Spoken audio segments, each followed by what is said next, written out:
Okay, good evening once again. My name is Clement H. Holloway, CEO of WeWrite Group.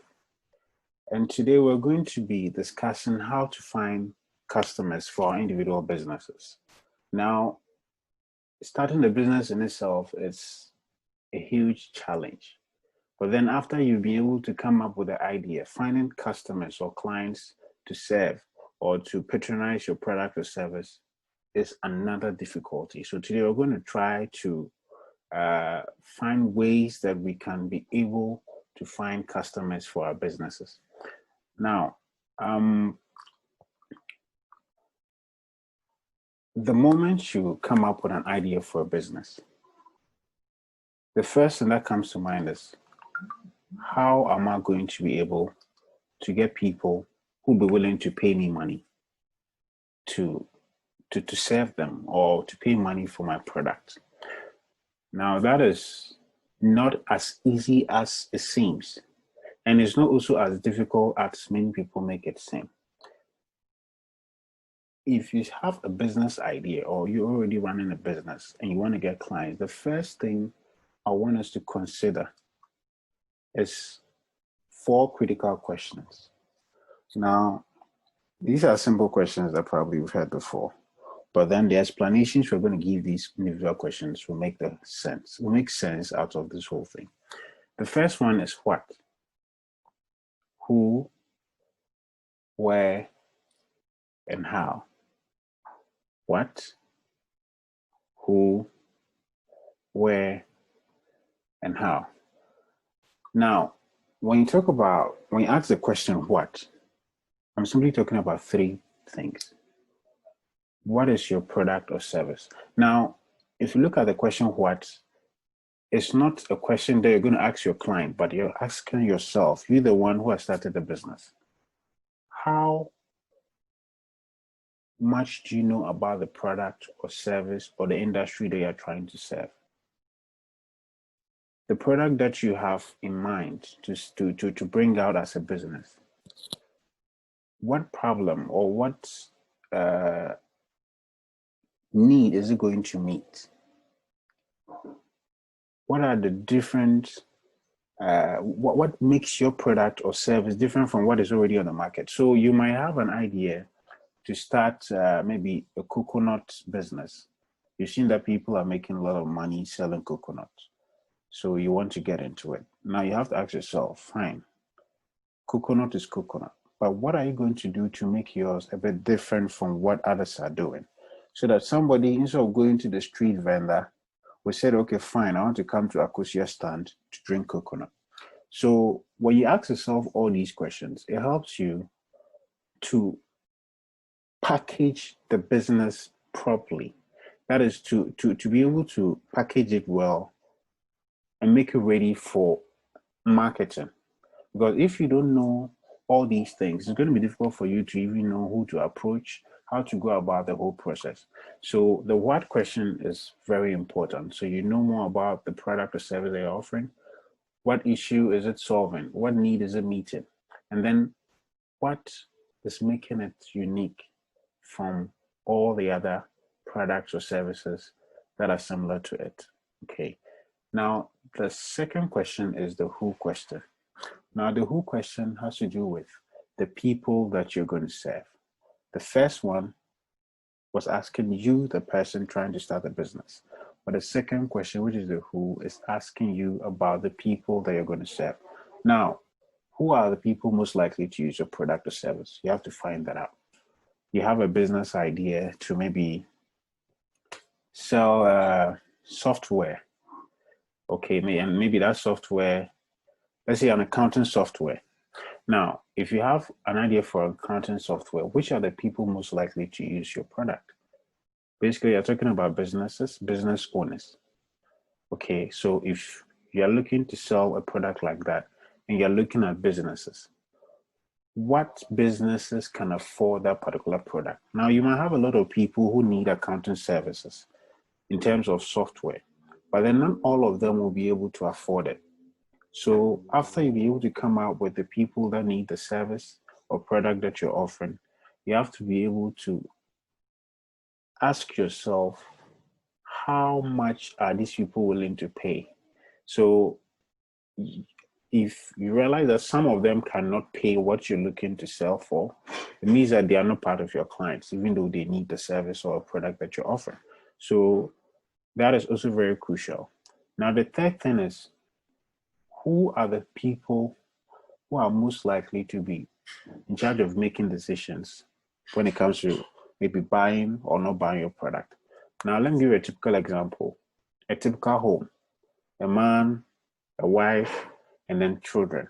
Now, when you want to sell something like a car to that family, from the onset, you just think that, okay, the man is the one who's going to make the buying decision and all of that.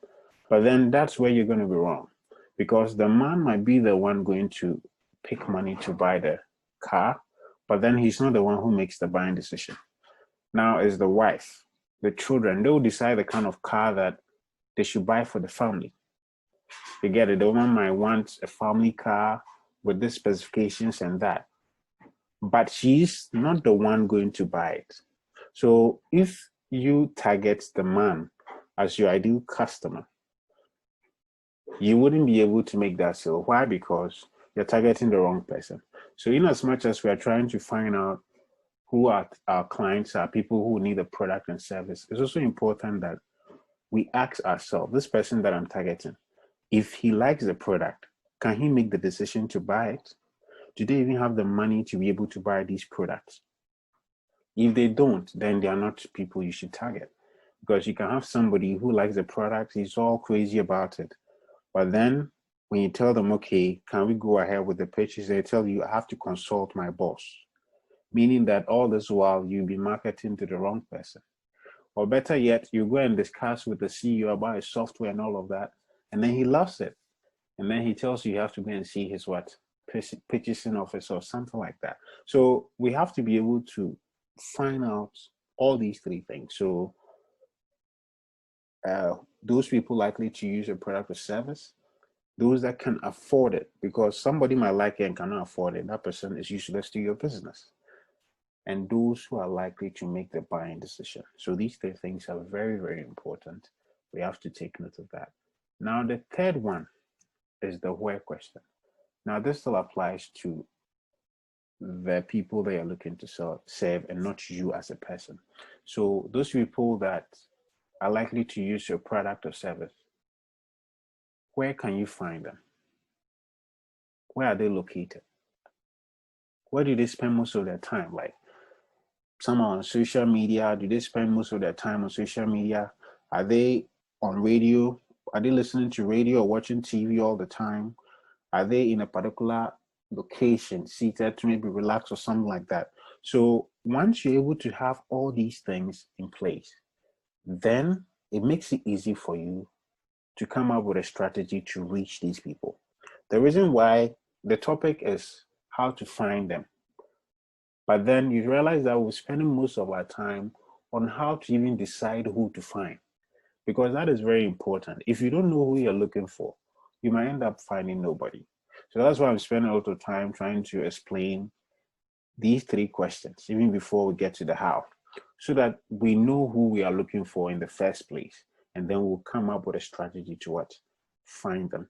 So the where question is very important. If it is, you're looking at a product that maybe people between 18 years to 35, then you're looking at social media. Those people, most of them don't have time for TV these days. I'm just giving an example. So if you don't get all these things in place and say, okay, fine, somebody says, oh, you have to advertise on radio, or maybe you have to try and get on TV, and then you just take that at face value without actually finding out the people that you're actually looking for, where they fit or where they are, you can find them.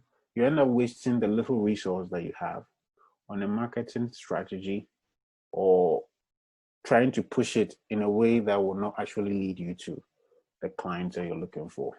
So this is also very important. So after you've been able to find out the what, the who, and the where, then we get to the most important question, which is what? The how. So how can you reach the people that need your product or services? Now, there are a whole lot of strategies. Everybody has his own. But these are a few that I've used myself, and I know people who have also used it, which is almost free. Let me just put it that way, which is something that you might end up not spending so much money on. Now, the reason this is important is because we are startups. And as a startup, budget is always an issue. Since they give birth to me, I've not heard of any startup that has too much cash to spend. We're all broke ass people. We want to do things with as little money as we can. So these strategies can help us get the same result that we're looking for with very limited budget. Now, the first thing is in-person interactions. I'll just briefly explain this because there's another session that we're going to talk about these things into details. So the in-person interaction has to do with you going out, meeting people, telling them about your product, your service, and all of that. Now, referrals. Referrals, most people think that referrals has to do with somebody who has used your product telling another person about your product, but that is wrong. You could get referrals from people who have never even used your product. It could be a friend. So I have a friend who is a graphic designer. Probably I've not had need for his or her service, but because that person is my friend, when I hear that somebody wants a graphic designer, I'll quickly introduce my friend to that person. Why? Because I know him. And that's his referral. I don't need to use his product or service to be able to tell somebody that he could serve a person. You understand? So that is another thing that we could use to reach people. I'll explain that into details on the next session. The third one is being present. Now, being present has to do with you being at the right places at the right time. Now, let me give you a typical example. My company, WeWrite Group. If you've been following us, you realize that we like to partner with organizations that are doing very cool projects. Like the recent one is Watch Your Tongue campaign, which is all over the place. We had a press conference yesterday, and I think they did well. They gave us some shout out and all of that, which is good for my business. But why did I invest in the first place? Because I felt that the project was something that people were going to, follow. It's going to get a lot of eyeballs. It's going to get a lot of organizations coming on board, people that I could easily convert as clients coming on board to be a part of that project. So I offered to build them a site for free. WeWrite offered to build them a site for free. And in return, we are not taking any money. All we need is that they should capture us as one of their partners, people who are supporting that project. Now, what does that do for my business? When somebody goes on the internet and they're seeing nice projects like this, which is more or less like a corporate social responsibility, they see WeWrite doing things like that, even though our industry is very different from what they're doing. They will develop some kind of feel for us because they feel that, oh, these people are making an impact. This is a kind of company I would like to work with. Even though I'm not spending so much on being a part of that project, it's going to lead to business for me. And frankly, it's working. Yesterday, after the press conference, I had a lot of people coming to me after they introduced our company that we are partnering with, the ones who build their website and all that. They gave us a lot of time for interviews. I had interviews and all that. People came to pick my card. And I know that that is going to translate into business, even though not all, but then definitely we're going to get some business from there. So imagine that you're a startup and then you avail yourself for set things.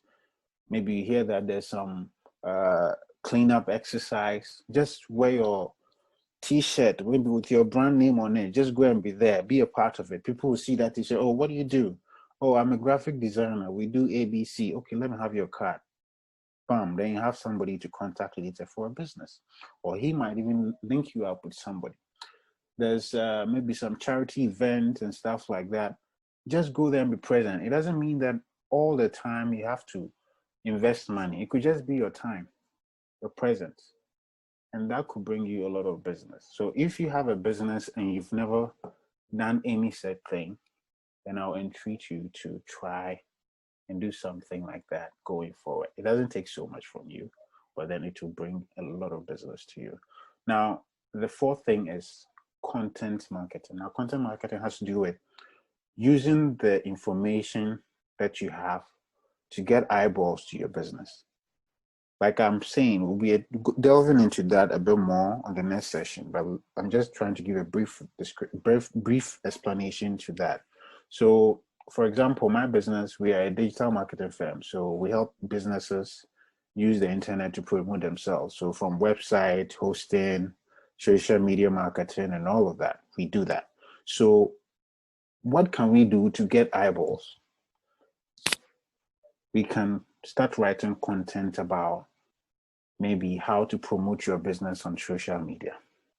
Somebody comes to our website, reads how to promote your business on social media. He's so in love with the article, he wants to move forward. And then he sees that, oh, these people, they even offer a service like that, or probably they can help me do that to my business. They will prefer to deal with us because after they read the article, they feel that we are experts in that thing than to go and deal with somebody else. So content marketing is very important. When you're able to use content marketing very well, it will put you in a position of an expert in your industry. So if you're into maybe graphic design, write content about how to get the great designs, maybe some design mistakes people make and stuff like that. So you realize that you're going to be building a community of audience that are interested in graphic design or that love things like that. And those people could easily translate into clients and then business to you. The other thing is social media. Then I don't think I have to talk much, but that is actually one part that we'll delve so much into because social media is the ish now. If you're not using social media, which is more or less a free medium to promote your business, then you're lost. So we're talking about that, but I'm very confident that all of us, we know what social media is. So we'll go into the details later. And then the third one is volunteering. Now, you have a business. Let me use a friend of mine as an example. I think she's joined even the session. She was telling me that when she started her business, okay, she didn't have any clients. So what she did was that she was online looking for companies and organizations that are doing very well. And then she would tell them, okay, look, I'm a graphic designer. I want to volunteer to be a part of the project. I'll design for you for free. And then mostly these people will say yes. Even though you might have a few tough ones saying, oh, we don't need you and stuff like that. But if you contact about 10 companies, 8 of them will say yes to you. And then how do you benefit from that? You design for them, you're building your experience, your expertise, that's one. When you design for them, you're able to share that you designed for this ABC company, meaning that you have clients. Meanwhile, they are not paying you, but nobody will know that you are volunteering. So somebody might see the work that you've done and say, hey, you're working with this company. That means they're paying you. That means you're good. You get it? So somebody might see the work that you've done voluntarily for a particular organization. And then the person will want to give you a big business. Why? Because he feels that you've been able to, because maybe you've done it very well, or even some might just give you the business because they feel that that company is big. So if somebody is working for that company, then that person is definitely going to be good. You get it? So volunteering is very important. So if you have a business and then you don't volunteer some of your services or products to causes that you really feel that you can be proud of or you can be part of, then you're losing out big time. So don't wait and sit there and say that you're not getting clients and all of that. But let's try and use the little that we have to get all these people giving us business. Now, the seventh one and the final one I'd like to talk about is email marketing. And email marketing is more or less like, it's a bit like social media, but let me explain. Now, email marketing has to do with you sending emails to people. It's just like what we do on WhatsApp now. You have somebody's contacts. You just say, oh, please, I offer this service, A, B, C, D, and then I can do A, B, C. So if you ever need something like this, feel free to contact me. Now, there's a strategy to it, which we'll discuss later, but email marketing has to just do with you reaching out to random people that probably you've never talked to before, and then let them know about your business, your product, your service. And then hopefully some will get in touch with you. That is if you phrase the email well. Okay, so these are the 7 strategies that we'll be discussing on our next session. Today, we won't talk about that. The reason is this. If we are not able to find out the kind of people that we are going to be looking out for or trying to contact, how are we going to be able to reach them? So after this session, whoever has a business and has, sat in this session, should just go out, make a list. So let's try to focus on the 4 critical questions. So what? You buy your product and stuff like that. What are your products? What is your product or your service? The problem that it solves? What differentiates you from the others that are on the market? Once you find that out, you make another list of the kind of people who need that product that we just talked about, whether those that can afford it and all the other stuff. And then you find out where you can find these people, so that after we've done all this for this week, next week when we meet, we'll now talk about how to reach them using these 7 strategies that I've shared with you. I'm very grateful that we've all been a part of it. And at this moment, I would like to ask if anybody has questions on those 4 things that we just talked about. The only questions that we might not be addressing are the 7 recommendations that I've given. That will be next week. We'll go deeper into that.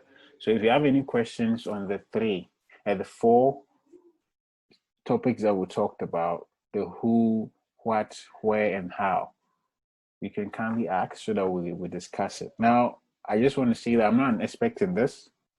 That's not how we are running Enterprise Hype. We're a team of entrepreneurs who are willing to share our ideas and discuss. So please, anybody who has a question, an input, a suggestion, anything, feel free to share with us.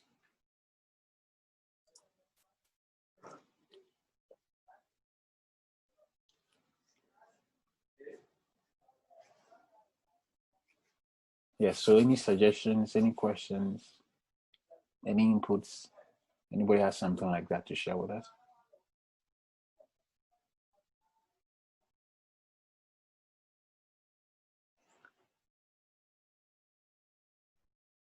Manuela, do you have any input?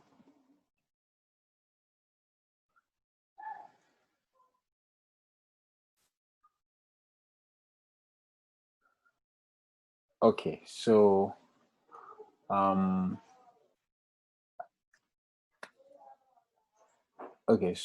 I think silent means consent. I think we've all been able to understand what we just discussed, and I'm hoping that we all go back, sit down. If we are really trying to reach